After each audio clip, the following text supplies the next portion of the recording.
Et puisqu'Emmanuel Macron était en Afrique, les journaux télévisés, des émissions ont eu l'idée, qui n'est pas bonne, mais ont eu l'idée, de convoquer sur les plateaux de télévision les acteurs, certains sont encore vivants, de ce que l'on appelait la France-Afrique. Et c'est ainsi que l'on a vu réapparaître sur les plateaux de télévision l'horrible, il n'y a pas d'autre mot, et il faut le prendre au premier degré, l'horrible Robert Bourgi, l'homme qui a offert les costumes à 6 000 € à François Fillon.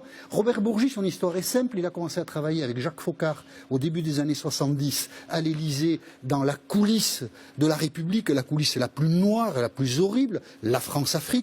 Tout et n'importe quoi a été fait, on n'en sait trop rien d'ailleurs. Et Robert Bourgi aujourd'hui vient essayer de soulager un peu sa conscience en disant « Ah oui, peut-être que la France-Afrique c'était pas très bien ».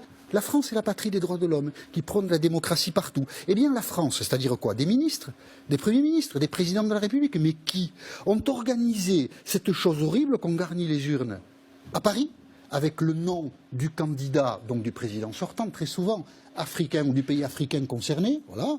Ces urnes, elles sont mises dans les avions de l'armée française, c'est ce que dit Robert Bourgi. Oui. Comment l'armée française peut-elle se prêter à ce genre de choses, à ces espèces de mascarades absolument épouvantables? Et puis, on fait en sorte que le citoyen africain qui se déplace, le jour donné, dans un bureau de vote, ça ne sert à rien ce qu'il fait ce pauvre citoyen africain. Rien du tout. Et voilà ce qu'a été la France-Afrique. Et bien, quand on entend ça, Monsieur Bourgi, je vous le dis, on aimerait que vous en disiez plus, on a envie de vomir, et que vous ayez fait ça au nom de la France, c'est proprement répugnant.